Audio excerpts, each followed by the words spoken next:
convertiste de hecho en un documentalista comprometido. Hoy tenemos una gran invitada. Marta Anaya, la entrevista. Enrique de la Madrid, qué gusto tenerte aquí. Marta, gracias por la invitación. A ver, político, profesor, abogado, secretario de Turismo el sexenio pasado.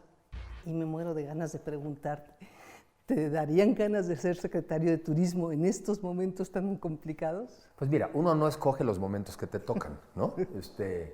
Pero ciertamente, además de hacer bien las cosas, también hay que tener suerte. Sin duda.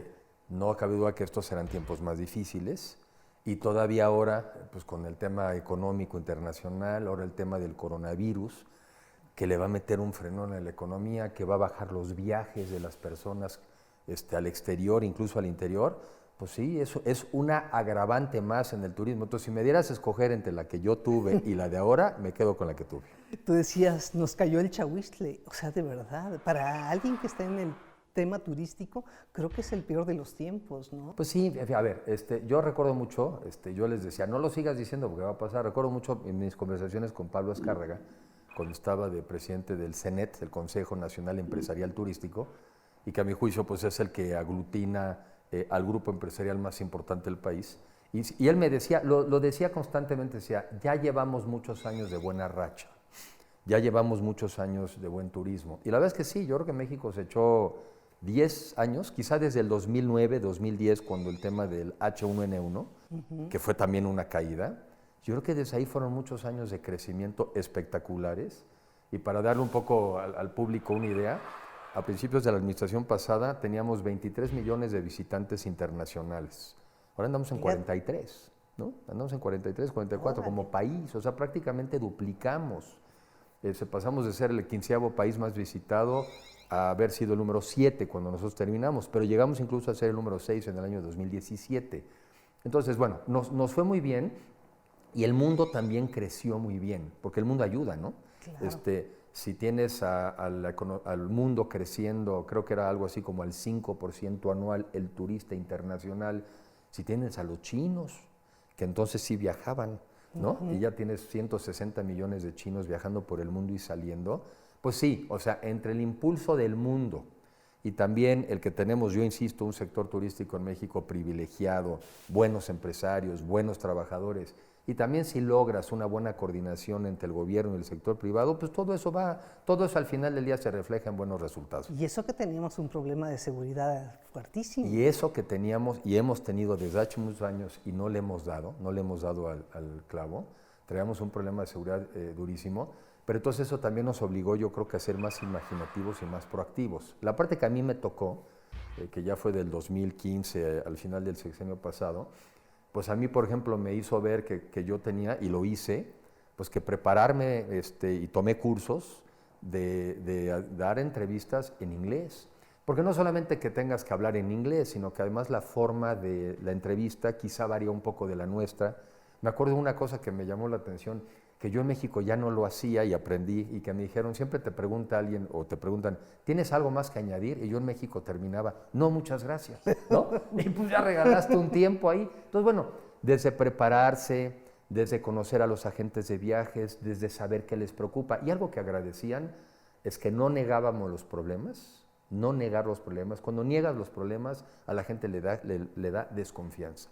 No negábamos los problemas, pero dábamos explicaciones, enfrentábamos el tema y también nos hacíamos de datos y decíamos, pues mira, los incidentes a turistas americanos en México pues son menores que muchas veces si vas a Las Vegas con los tiroteos que ha habido o vas a Nueva York, entonces también a veces te ponías durito para decir, oye, ya, o sea, no nada más somos nosotros donde pasan cosas.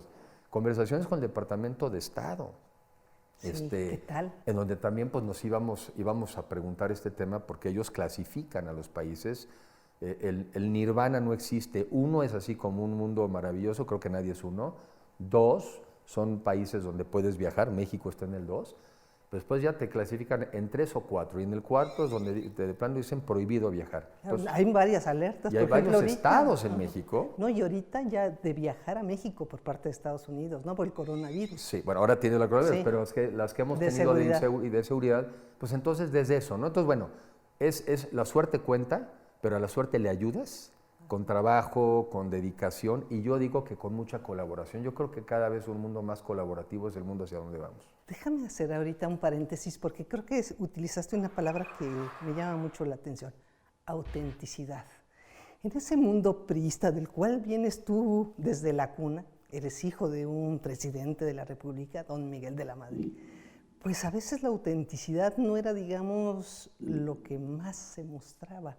¿Tú qué aprendiste ahí, tanto de el PRI como de tu padre en ese terreno? Bueno, hay que recordar que yo como lo veo, es que hay que recordar, y me voy un poco a los 80s, pero podrías todavía decirlo hoy, que siempre ha habido un poco este mundo a veces del político tradicional, el político político, el que está muy formado yo creo que en las formas, en el dialogar, en el generar consensos, y que eso es importante. Y luego también está quienes hemos entrado a la política más por la vía técnica. A veces le llaman el tecnócrata, ¿no? Pero a veces el tecnócrata un poco de manera despectiva. Pero hemos habido personas que entramos por el mundo más de la técnica. Ese fue el caso de mi papá. Mi papá trabajó 15 años en la Secretaría de Hacienda. Sí. Y un poco en una carrera muy interesante porque subía su jefe, subía él. Subía su jefe, subía él. Hubo un momento pues, que hubo que rebasar al jefe. ¿Su jefe ¿no? era? El licenciado Mario Ramón Beteta, que también era un agente, era un abogado, un economista, una persona muy formada, gente del Banco de México.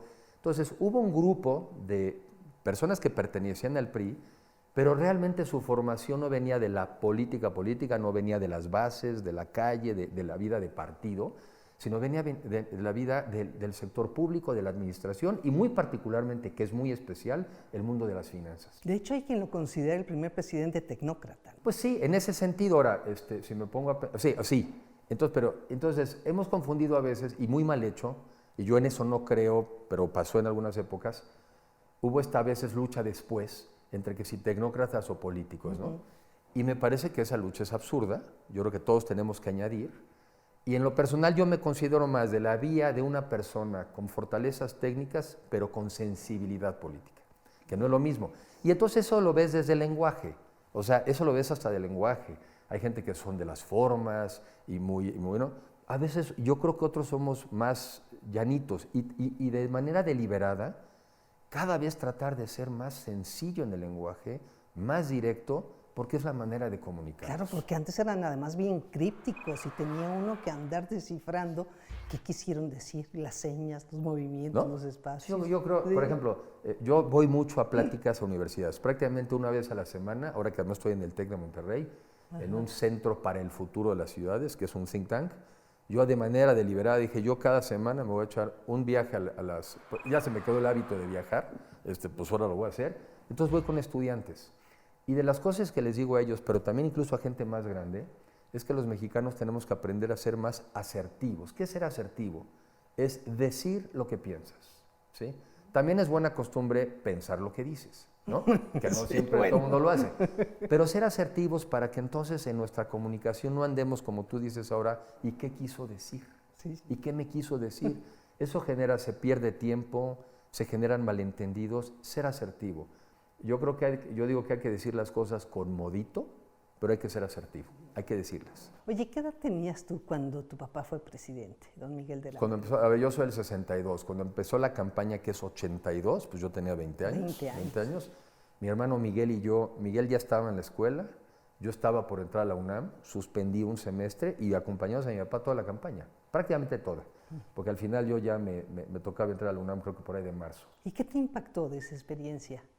Pues todo, porque por un lado, me interesaban muchas cosas. Por un lado, me llamaban mucho la atención los eventos masivos, porque eran campañas espectaculares, ¿no? Los eventos de masas y los eventos con los trabajadores y con los campesinos, pero también me encantaban las reuniones del IEPES, las reuniones donde más bien ¿qué era el IEPES? Los el Instituto de ¿no? Estudios Políticos, Económicos y Sociales del PRI, eran donde se invitaba a la sociedad de una comunidad hablar de los problemas. Me acuerdo que también en ese entonces hizo algo así como unas giras temáticas, prioridades nacionales, ¿no? Entonces me gustaba mucho la parte de masas, pero me interesaba también muchísimo la parte de pensar, porque al final del día yo creo que la buena política es una política de ideas, de propuestas de ideas. O sea, tiene que haber ideas alrededor de la política. Incluso yo diría que a veces más que alrededor de las personas o visto de otra forma, te gusta una persona, pero porque te gustan sus ideas. Primero las ideas. Entonces eso, me gustaba mucho el tema de las ideas. Y bueno, yo también, algo que me llama la atención, que ya le entendí, pero también, y no fue la campaña, eso después ya, ¿por qué personas como de la edad de mi papá, por qué como que ellos saben para dónde van las cosas? ¿Por qué tienen una visión de a dónde van las cosas? Y después ya con los años de experiencia dices, ya entendí, bueno, primero es la experiencia, el estudio y el deseo de estar actualizado. Y sí puedes llegar a decir, sí sé de dónde van las cosas. No me sé siempre el ritmo, no me sé siempre la fecha en que van a ocurrir, pero sí puedes llegar a generar una visión clara de tendencias en el mundo y eso es muy importante. De eso ahorita volvemos, pero antes de eso, ¿no te descentró a ti la vida en Los Pinos? Estabas re chavo y tener al Estado Mayor Presidencial, ser prácticamente un junior, porque así los trataban. ¿Cómo? A ver, mira, la gente cuando se lo digo no me lo cree, pero yo así es como me siento. O sea, nosotros éramos, el origen es una típica familia de clase media mexicana, ¿sí? Mi papá es de Colima, era de Colima. Matan a su papá cuando mi papá tenía 2 años y medio, lo matan en un conflicto, el papá de mi papá era abogado, en un pleito, van y visitan a mi abuelo en su oficina, el cuate del conflicto, se hacen de palabras, le saca la pistola y lo matan. Entonces mi papá tiene que salir huyendo con su familia, su mamá y su hermana, bueno, su hermana no había nacido, entonces mi abuela embarazada, y se viene a la Ciudad de México. Y una vida pues, de lucha, de trabajo, de poner una casa de huéspedes, que gente que venía de Colima a estudiar los recibían. Mi abuela se asesoró de las cosas que vendió allá y aquí invirtió luego en un edificio. Pero entonces fue una familia de esfuerzo. Y mi papá, eso fue, una persona de esfuerzo y de trabajo. Pues eso lo vives. Yo creo que la educación, quizá a mí se me pasa, ¿no? pero mi papá era diferente. No es alguien que te esté diciendo en esto hay que creer, te lo va transmitiendo con el ejemplo. Entonces, cuando yo ya llegué y tenía 20 años, pues a los 20 años ya estás formado o deformado, ¿sí? Entonces, pues yo creo que tenía las bases suficientes para vivir bien esa experiencia. Pero tiene cimientos, sí lo entiendo. Pero los cimientos no los dieron. Sí, pero de cualquier manera, pues no me vas a decir que las mieles del poder son así como atractivas. Sí, pero por otro lado, también vivíamos una crisis económica bien profunda y pues parecido a los tiempos que vienen en México otra vez. Una crisis económica muy profunda que también entonces tú como hijo del presidente vivías con mucha, yo por lo menos lo vivía con mucho sentido de responsabilidad. O sea, sabías, pues sí, sabías tú que el mundo le estaba pasando difícil, que México estaba pasando difícil. Acuérdate que fue la época donde al final del sexenio de López Portillo se expropia la banca, una relación muy conflictiva entre el gobierno y los empresarios, se habían caído los precios del petróleo, o sea, nomás para aquello que se parezca. Se cayó los precios del petróleo a niveles de $5 el barril, $8 el barril, el equivalente en ese entonces. Una crisis económica muy profunda. Y entonces pues, tú te asumes también, digamos, parte de tener una actuación de responsabilidad. ¿Y se los pedía a tu papá? Sí, si no lo pedía, estaba atento. Y al mismo tiempo también, y yo muy agradecido, al mismo tiempo decir, oye, pero hay cosas que ustedes tienen que seguir haciendo, ¿eh? O sea, tú eres joven y pues te toca estudiar y eres amigos, pues te toca tener a tus amigos y te toca salir, nomás con prudencia y con moderación, pero no puedes dejar de ser joven. Pero sí estábamos muy conscientes del mundo tan difícil en el que estábamos viviendo. Y se hablaba también, recuerdo uno de sus eslogans, era la renovación moral de la sociedad. Sí. Hablando de semejanzas, es que yo no sé por qué me retrotrae un poco. No, sí. Lo que hoy se habla y lo que está aconteciendo a esa etapa de tu padre. Pues sí, porque también hay que recordar, a ver, esto lamentablemente, a ver, yo he aprendido, y ya en varios años, pues que hay en la naturaleza humana, pues a veces no puedes entender cosas y sin embargo las vuelven a hacer algunos, ¿no? Sí, en la época de mi papá se sintió esa necesidad de que él que tenía que hablar de una renovación moral de la sociedad. En ese entonces, pues también había habido casos de funcionarios que se habían excedido, había casos que habían ofendido a la sociedad. Díaz Serrano, ¿no? Díaz Serrano, el Pemex. exdirector de Pemex.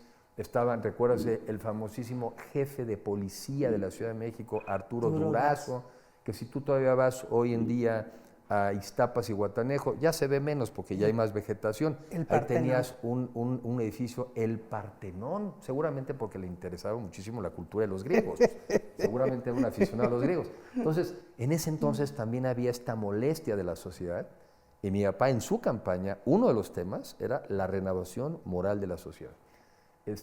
Entonces sí hay semejanzas. ¿Ves sí hay ese semejanzas. parangón? ¿Tú mismo lo ves en lo que hoy pasa y lo de aquella época? Sí, y también veo con tristeza que también, a ver, varias cosas. Por un lado, en ese entonces surge la Contraloría de la Federación, lo que es ahora la función pública, con ese ánimo de también meter controles al interior del gobierno. Y yo también me pregunto, ¿por qué hemos avanzado mucho en esas cosas? Y los que somos honestos sí tomamos en serio esos temas y sí nos preocupamos y sí hacemos nuestra declaración patrimonial y sí cuidamos que cuadre nuestro ingreso con nuestro gasto, no porque lo queremos cuadrar artificialmente, pero sí estamos conscientes de estas cosas. Y cómo todavía hay unos cuates que viven y se creen invisibles y hacen unas cosas increíbles, como si pensaran que todos los demás somos tontos y nadie se va a dar cuenta. Se ve que hay tema de naturaleza humana. Pero bueno, volviendo a lo que me preguntaste, pues yo sí estaba muy consciente de mis tiempos, yo estaba muy consciente. Y la otra cosa, mi papá siempre nos resaltaba, y eso es importante, que esto se acaba. Eso es muy importante, saber que se acaba. Incluso una anécdota, el príncipe Carlos, en una visita que vino la reina de Inglaterra a México, porque vinieron aquí a México en la época de mi papá presidente, pero esto creo que después fue una visita oficial. El presidente Carlos le preguntó, oiga, ¿y cuánto dura usted de presidente? Le dijo, pues el presidente dura 6 años. Dijo, qué maravilla que esto se acaba. Entonces, hay gente que igual le encanta el poder, la verdad es que qué bueno que se acaba. Y qué bueno que se acaba y vuelves a una vida normal, y vuelves a un aterrizaje, te vuelves también como a ubicar, y es bueno que se acabe. Por eso yo estoy en contra de darle todo el poder a una persona. Peligrosísimo. Es bueno que se acabe. Porque yo creo que todos tenemos derecho a contribuir, a aportar, y son muy pocas las personas que aguantan mucho poder sin desequilibrarse. Entonces no es bueno darle todo el poder a una persona. ¿Cómo viste precisamente ese final del poder en tu padre, en tu familia y en ti? Pues la verdad, a ver, terminó el sexenio con dificultades, pero terminó, es que también esto es muy importante que los mexicanos sepan que cuando hablan luego de estas cosas del neoliberalismo, porque digo, ¿y qué es eso? Ha de ser una cosa como el coronavirus, ¿no? Porque es culpable de todos los daños, la diabetes, el tráfico, la corrupción y ahora el coronavirus, ¿no? ¿Qué es eso? Bueno, en realidad más bien fue una tendencia, el origen del neoliberalismo, una tendencia de los 80s en el mundo que venía precisamente contra los excesos del estatismo. Y en el caso particular de México, desde la época del presidente Echeverría y después López Portillo, México se debió haber abierto al mundo, ya eran las tendencias, y sin embargo todavía mantuvieron una economía cerrada, una industria cerrada, y le apostaron, cuando apareció el petróleo, dijeron, ya le encontramos la salidita. La economía para que crezca, pues hay que invertir en una industria petrolera que sea estatal, y la financiaron con deuda pública, sobre todo deuda externa. Cuando cayeron los precios del petróleo y cuando aumentaron las tasas de interés, ese modelo económico tronó, el país quebró. Y fue eso en parte lo que nos obligó a ya incorporarnos a lo que era la tendencia del mundo, que era la apertura y la globalización. Y tan es así que los países que lo hicieron antes que nosotros, y sobre todo lo que es muy conocido, los países del sudeste asiático, despegaron y se nos fueron, ¿sí? Entonces, esta visión neoliberal, que ya en lo liberal llevado al extremo tiene una connotación despectiva, pues no es más que la nueva versión del liberalismo. Y en teoría los mexicanos somos liberales. La mayoría creemos en la libre empresa, en la libre expresión, en la propiedad privada, en el libre tránsito. O sea que los neoliberales eran los nuevos liberales, ¿sí? Critican en México como si sí hubiera habido esta tendencia de que todo era el mercado. Pues no es cierto. Ahí sigue Pemex, que caray. Pero sí se vendieron muchísimas sí, empresas, pero es que había, el como gobierno decía, se deshizo. sí, pero por otra vez lo mismo, porque yo creo que hubo una congestión, ¿sí? Una congestión, y el Estado se hizo de demasiados bienes y demasiadas cosas, al extremo que nomás, para poner dos extremos, era dueño de fábricas de bicicletas, como para qué, Sí. Y otra que decía Silva Herzog con muy buen humor, decía, era dueño hasta de casinos y eran los únicos casinos que perdían, ¿no? Entonces esa visión absurda, vieja, y que algunos todavía añoran, de que es el Estado el que nos puede sacar adelante, son estos burócratas geniales los que pueden conducir un país, pues no tiene ninguna concordancia, ninguna base real. Pero acordarás que sí llegaron al abuso total, tan es así que vemos que sí fue un capitalismo salvaje el que terminamos viviendo. Pero ¿no? entonces vayamos a definir dónde están los extremos. Yo lo que no me gusta de las visiones que yo veo en México hoy en día es, ¿te duele la mano? Pues córtatela. ¿Te duele la cabeza? Córtatela. Sí. Hay corrupción, ciérralo. Eso es absurdo. Oye, hubo un capitalismo rampante, pues corrijámoslo. Pero a ver, si te llevas el extremo en la reflexión, si el capitalismo fue rampante, la solución es otra vez el socialismo, pues ese ya probó reprobado. Entonces, oye, ¿que ha habido excesos? Sí, maticémoslos. Pero el gradualismo no siempre funciona, o sea, eso no, sí, se te muere la gente también en el camino, a ver, ¿no? No, yo creo que sí, fíjate. A ver, el chiste es que no tengamos que llegar a extremos donde tengamos que ser extremistas. En una plática el otro día que le escuchaba yo a un cuate de Amazon, decía, en Amazon todos los días hacemos 1000 pequeños cambios, pero pequeños. De esos 1000 nos dimos cuenta que quizá 800 no sirven, los tiramos y vamos por 200 más. No, yo creo que el avance, la evolución de cualquier cosa, de una vida, de una familia, de un país, sí es gradual. Y al revés, yo no creo en las grandes apuestas, porque tú puedes apostar tu dinero y tu capital, y quizá, pero apostar un país, y si nos equivocamos, pues nos salieron mal para 130 millones de personas, yo no lo creo. Entonces, ¿y eso es lo que estamos viendo? Pues yo estoy viendo apuestas, a ver, vamos a hablar un poco de economía, ¿no?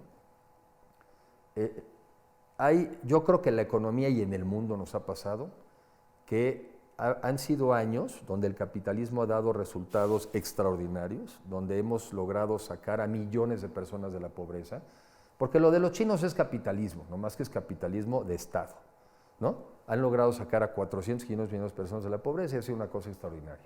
Los niveles de vida de la gente en el mundo han subido. Ahora, habiendo dicho eso, también hay que reconocer que hay gente que se va quedando atrás. Se va quedando atrás, por ejemplo, el que trabajaba en una manufactura y ahora por competir, pues llega alguien y pone robots y pone máquinas y sustituye al tipo de la manufactura, ¿no? Se va quedando atrás el que no tiene acceso a una educación de calidad.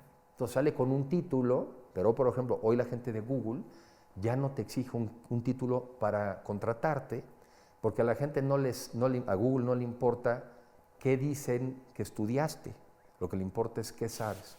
Entonces, a mí sí me preocupa que en un mundo que además se está transformando de manera impresionante, un mundo digital, donde hoy las grandes empresas pues son los Facebook, los Amazon, los Ubers, ¿no? Y ya empresas ya son más pequeñas las petroleras y ya son más pequeñas las automotrices, a mí me preocupa enormemente, incorporo otro ingrediente más. En un mundo además donde ya aprendimos que el cambio climático sí es un problemón. Estaba repasando una entrevista a Mario Molina donde dice, bueno, a ver, nosotros corremos el riesgo de que si no actuamos, dejamos a las siguientes generaciones quizás sin la capacidad de revertir esto. Entonces, fíjate, 2 comentarios. A mí me preocupa en un mundo de la economía digital, de la economía del Internet y del cambio climático, donde la gran propuesta de los gobiernos actuales sea, vamos a invertir más en energías fósiles como gran salida, y 2, la gran propuesta es que el Estado intervenga otra vez más en la economía. Me parecen posiciones absolutamente rebasadas y que más bien no nos gusta lo que tenemos hoy, pues ajustémoslo, cambiémoslo. Sí, yo sí soy en ese sentido más gradual, pero gradual para incorporarse a este mundo que está moviéndose a una velocidad exponencial. O sea, ¿tú crees que la visión de Andrés Manuel realmente no va a funcionar? No va a funcionar. Ahí sí apostarías. Lo que sea, no va a funcionar. Hace un momento decías que sí hay manera de ver hacia dónde va el mundo, sí, que lo aprendiste. Bueno, con toda la información que tienes y has tenido, ¿hacia dónde vamos nosotros ahorita? Sí, cómo no, mira, ¿a dónde va el mundo? El mundo, yo digo que esto no es una época de cambios, es un cambio de época. Y hoy vengo a darte una plática, porque por eso voy con los estudiantes, porque es donde siento que debe uno de estar hablando de estos temas. Y te lo entienden perfectamente. Entonces les digo, miren, esto es igual que cuando pasamos del telar a manual al telar industrial. Es de ese tamaño es el cambio tecnológico mayor. Hoy en día tienes innovaciones tecnológicas impresionante, tienes el tema de la inteligencia artificial, tienes el Internet. Y en este mundo, en donde las grandes empresas, hoy repito, las grandes son los Amazon, los Facebook, los Ubers, pero hoy también un mexicano nos platicó de su empresa Play Business, donde lo que él está haciendo es generar una plataforma para que muchos mexicanos puedan invertir de a 1,000, de a 2,000 pesos a través de su plataforma en empresas. Ya no necesitas tener mucho dinero para invertir. Pero así yo les llevo, en un programa que tengo, he descubierto gente que tiene un negocio de bicicletas electrónicas, una las tiene en la Ciudad de México y otra las tienen en Solidaridad allá en Playa del Carmen. Y así he ido conociendo un montón de gente que en México está en esta economía global. Y yo he descubierto que, a ver, y esta es la que crece, esta es la exponencial, es donde se van a dar las oportunidades de empleo. Hay más de 1,5 millones de vacantes en el mundo de la inteligencia artificial en los Estados Unidos que podríamos estar ocupando los mexicanos desde nuestro país. No nos tenemos ya que ir allá porque la gran maravilla es que te conectas por Internet. Entonces sí digo, caray, en este mundo que tenemos y que es la posibilidad de crecer hacia allá, en este mundo, por ejemplo, es que cerramos inversiones en ciencia y tecnología. Tú vas a un salón de clase y es impresionante. Les digo, voy a agarrar cualquier empresa, pero mismo cualquier ejemplo. Digo, a ver, alce la mano quien quiere trabajar en la Semarnat.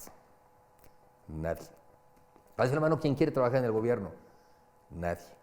Alce la mano quien quiere trabajar en una empresa y quiere ser funcionario. Algunos.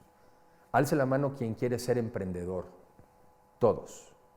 Eso es el México de los jóvenes del mañana y quieren emprender. Y lo que necesitaríamos entonces es un ecosistema, un ambiente y un gobierno que esté apoyando las fortalezas de emprendimiento de esos jóvenes. Si no, la frustración puede ser enorme. Híjole, qué gustazo, Enrique de la Madrid. Gracias, Marta, muchas gracias por la oportunidad. Te convertiste de hecho en un documentalista comprometido. Hoy tenemos una gran invitada. Marta Anaya, la entrevista.